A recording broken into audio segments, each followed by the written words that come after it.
வணக்கம். எங்களது ஆலய விசேஷ அன்பர்களுக்கு எங்களது இனிய வணக்கம்.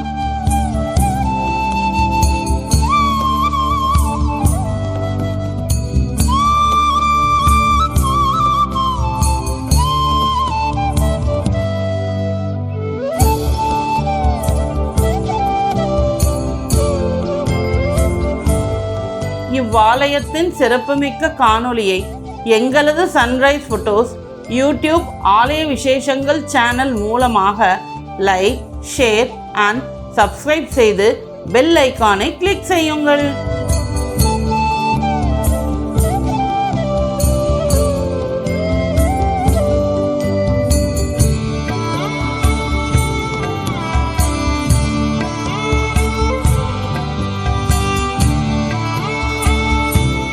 ஆலய விசேஷத்தில் இன்று நாம் தரிசிக்க இருப்பது மிகவும் பிரசித்தி பெற்ற அருள்மிகு அகிலாண்டேஸ்வரி சமேத ஜம்புகேஸ்வரர் திருக்கோவில்.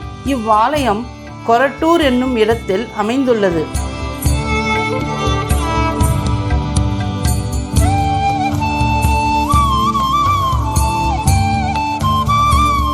இவ்வாலயம் சுமார் 1400 ஆண்டுகள் பழமை வாய்ந்தது என்று கூறுகின்றனர். மிகவும் பிரசித்தி பெற்ற ஆலயம். இவ்வாலயத்திற்கு 2025ஆம் ஆண்டு பக்தர்கள் புடைசூழ கும்பாபிஷேகம் மிகவும் சீரும் சிறப்புமாக நடைபெற்றது.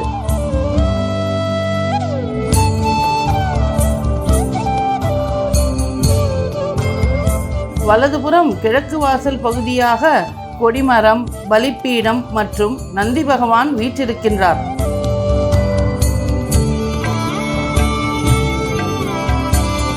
வணக்கம். இந்த கோவில் பார்த்தீங்க அப்படின்னா அகிலாண்டேஸ்வரி அம்பிகா சமேத ஜம்புகேஸ்வரர் திருக்கோவில். இது வந்து கொரட்டூரில் இருக்குது.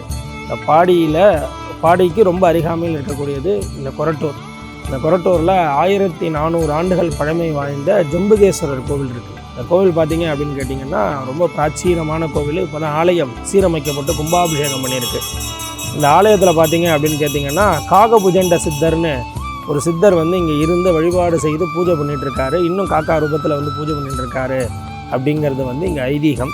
அதுக்கு அடுத்தபடியாக பார்த்தீங்க அப்படின்னு கேட்டிங்கன்னா இந்த ஆலயமானது வந்து ரொம்ப பழமை மாறாமல் எப்படி இருக்கோ அப்படியே. இந்த கோவில் வந்து பார்த்தீங்க அப்படின்னு கேட்டிங்கன்னா குடவர கோவில் திட்டம்னு சொல்லுவாங்க. இந்த கோவிலில் பார்த்தீங்க அப்படின்னா விமானம் கிடையாது. விமானம் இல்லாமல் ஒரு மண்டபத்துக்குள்ளே சுவாமி எப்படி இருக்காரோ, ஒரு மண்டபம் இருக்கும், மண்டபத்து மேலே பெரிய கோபுரங்கள் இருக்காது. பெரிய கோபுரங்கள் தனியாக இருக்கும், மண்டபங்களுக்கு தனியாக இருக்கும் பெரிய கோவில்களில். இங்கே வந்து சுவாமிக்கு வந்து விமானம் கிடையாது. விமானம் இல்லாத நார்மலாக ஒரு மண்டபத்துக்கு கீழே இருக்கிற மாதிரி இருப்பார். அந்த அமைப்பே அந்த ஆலயத்திற்கு கீழே என்ன அமைப்பு வருமோ அந்த மாதிரி அமைப்பில் இந்த ஆலயமானது அமைஞ்சிருக்கும். இங்கே வந்து பார்த்தீங்க அப்படின்னா காகபுஜண்டர் அவர் வந்து இங்கே வந்து தங்கி இருந்து பூஜைகள்லாம் பண்ணியிருக்கார். அது பார்த்திங்கன்னா நம்ம ஆலயத்தில் சுவாமிக்கு அருகாமல் இருக்கக்கூடிய தூணில் நம்ம பார்க்கலாம். மேலே இருக்கக்கூடிய சிற்பத்தில் வந்து காக்கா ரூபமும், கீழே இருக்கக்கூடிய சிற்பத்தில் அந்த ரிஷி மூலியமாகவே, அதாவது அந்த ரிஷிகள் எப்படி இருப்பாரோ அதே மாதிரி தாடி, அந்த கொண்டை அதோடையே நம்ம அவரை பார்க்கலாம். இந்த ஆலயத்தில் பார்த்தீங்க அப்படின்னு கேட்டிங்கன்னா உங்களுக்கு சித்தருடைய வழிபாடு ரொம்ப விசேஷமானது. அதை தாண்டி சுவாமி ரொம்ப பவரான சுவாமி. இந்த சுவாமிக்கு வந்து எதையாவது ஒன்று செய்யணும் அப்படின்னு நீங்கள் வேண்டினீங்கன்னு சுவாமிகிட்ட பிரார்த்தனை பண்ணிட்டீங்கன்னா சுவாமி நிறைவேற்றி கொடுத்துருவார். நிறைய வைப்ரேஷன் இருக்கும் இங்கே. நீங்கள் வந்து தரிசனம் பண்ணும்போது பார்க்கும்போது உங்களுக்கு தெரியும். ஆலயம் வந்து ஒரு அமைதியாக இருக்கும். ஒரு ஊருக்குள்ளே இருக்கிறதுனால ஆலயம் ரொம்ப அமைதியாக இருக்கும். சின்ன இடம் தான் அமைதியாக இருக்கும். அதை தாண்டி இந்த ஆலயம் வந்து சமக்கோவில்னு பேர். இல்லை பொதுவாக பார்த்திங்கன்னா பெருமாள், சிவன் பக்கத்தில் இருப்பாங்க, நேரம் இருப்பாங்க. இங்கே வந்து சமக்கோவில்னு பேர்.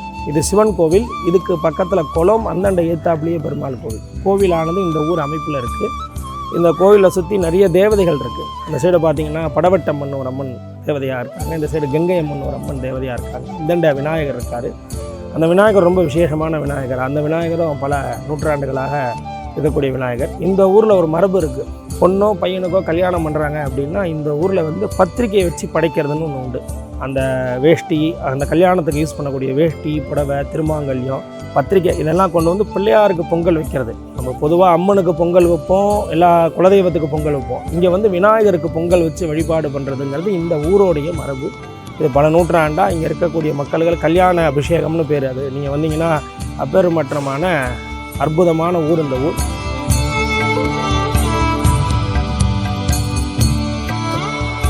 ஆலயத்தின் தெற்கு வாசல் உள்ளே நுழையும் முன் இடதுபுறத்தில் ஐயப்பன் திருக்கோவில் இருக்கின்றது. இவ்வாலயத்தில் ஐயப்பன் கிழக்கு நோக்கியவாறு உள்ளார். ஆலயத்தின் உள்ளே துர்க்கையம்மன் சன்னதியும் காணப்படுகின்றது. தற்போது இவ்வாலயத்திற்கு திருப்பணிகள் நடைபெற்று கொண்டிருக்கின்றது.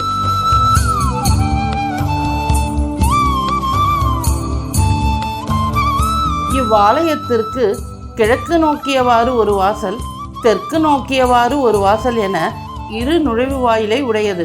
தெற்கு வழியாக சென்றால் மொட்டை கோபுரத்துடன் கோவில் அமைந்துள்ளது. ஈசன் தன் குடும்பத்துடன் கூடிய சுதை சிற்பம் காணப்படுகின்றது. இறைவன் ஜம்புகேஸ்வரர். கருவறை மண்டபத்தின் உள்ளே சென்றால் கிழக்கு நோக்கிய வண்ணம் சிவபெருமான் ஸ்ரீ ஜம்புகேஸ்வரர் காட்சியளிக்கின்றார். இறைவி அகிலாண்டேஸ்வரி அம்பாள் தெற்கு நோக்கியவாறு காட்சி தருகின்றார். அகிலாண்டேஸ்வரி அம்பாள் மஞ்சள், குங்குமம், மலர் மாலைகள் அணிந்து மிகவும் எழில் கொஞ்சும் அழகுடன் பக்தர்களுக்கு அருள்பாலிக்கின்றார். திருஞான சம்பந்தர் இங்கு வழிபட்டதாகவும் ஆதலால் இவ்வாலயம் 8ஆம் நூற்றாண்டை சார்ந்ததாகவும் இருக்கலாம் என கூறுகின்றனர். இவ்வாலயம் சோழர் காலத்தை சார்ந்ததாகும்.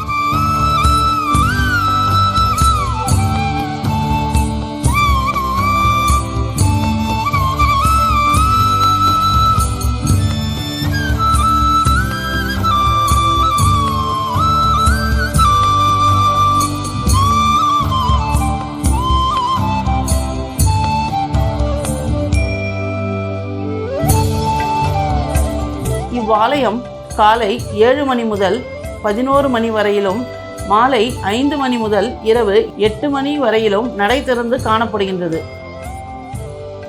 இதில் சன்னதிகள்னு பார்த்தீங்க அப்படின்னா ரொம்ப விசேஷமானது. சன்னதிகள்னு பார்த்தீங்கன்னா இங்கே ரெட்டை விநாயகர் இருக்காங்க, அது இங்கே ரொம்ப விசேஷமானது. அடுத்தபடியாக சன்னதியிலேயே முருகன் இருக்காங்க. அப்புறம் அகிலாண்டேஸ்வரி அம்பாள் விசேஷம். இங்கே அழகு அம்பாள் எப்படி திருவானைக்காவல் அம்பாள் பெருசாக அழகாக இருக்காங்களோ இங்கே அம்பாள் சின்னது அழகு. அடுத்தபடியாக உள்ளேயே சூரியன் சன்னதி இருக்குது, பைரவர் சன்னதி இருக்குது, நால்வர் சன்னதி இருக்குது, வெளியில் நவகிரகங்கள் இருக்குது, நந்தி இருக்குது, அந்தந்த சைடு சண்டிகேஸ்வரர் சன்னதி இருக்குது. சன்னதிகள் கம்மி தான், இருந்தாலும் ரொம்ப பிராச்சீனமான ஆலயம், விசேஷமான கோவில். அனைவரும் வாங்கோ, பிரார்த்தனை செய்யுங்கோ, அனைவருக்கும் மங்களம் உண்டாகட்டும். ஓம் நமச்சிவாய். அருள்மிகு அத்திமர விநாயகர் சன்னதியும் இங்கு காணப்படுகின்றது. காகபுஜண்டர் சன்னதி.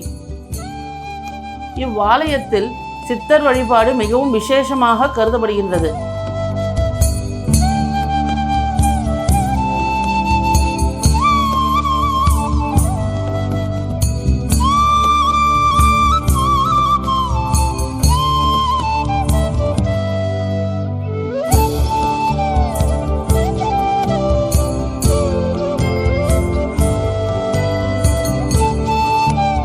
கோவிலை சுற்றி வலம் வரும்போது ஒரு அரைவட்ட வடிவில், அதாவது கஜபிருஷ்ட வடிவில் கோவிலின் கருவறை சுவர் அமைந்துள்ளது. யானையின் பின்புறம் உள்ளது போன்று தோற்றத்தை உடையது. இச்சுவரானது ஜகதி, திரிப்பட்ட, குமுதம் ஆகியவையோடு உள்ளது. மொட்டை கோபுரமாக காட்சியளிக்கின்றது. தேவகோஷ்டத்தில் யாரும் இல்லை. ஆனால் தேவகோஷ்டத்தில் தட்சிணாமூர்த்தி உள்ள இடத்தில் காகபுஜண்ட சுதை சிற்பம் காணப்படுகின்றது. அருள்மிகு நாகர் சன்னதி ஆலயத்தை வலம் வரும்போது பின்புறம் அமைந்துள்ளது.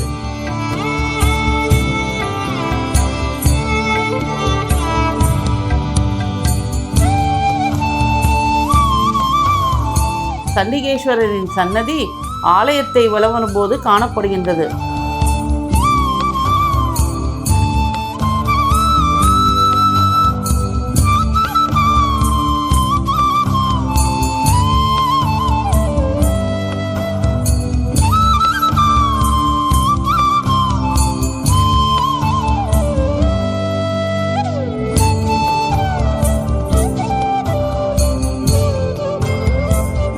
நவகிரகங்கள் சன்னதி அமைந்துள்ளது.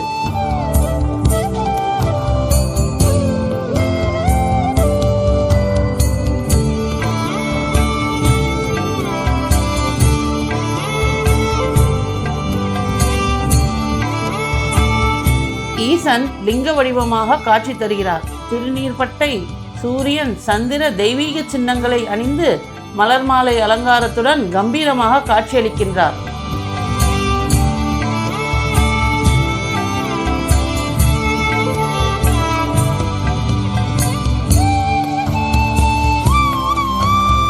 இவ்வாலயத்தை ஒட்டியவாறு மிகப்பெரிய குளம் ஒன்று காணப்படுகின்றது. அதன் பெயர் லக்ஷ்மி தீர்த்தம் என்று அழைக்கின்றனர்.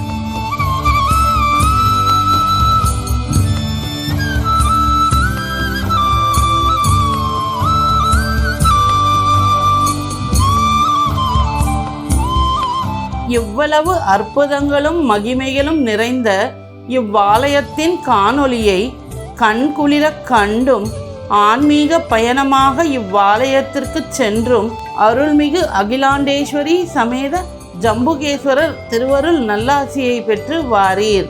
நன்றி, வணக்கம்.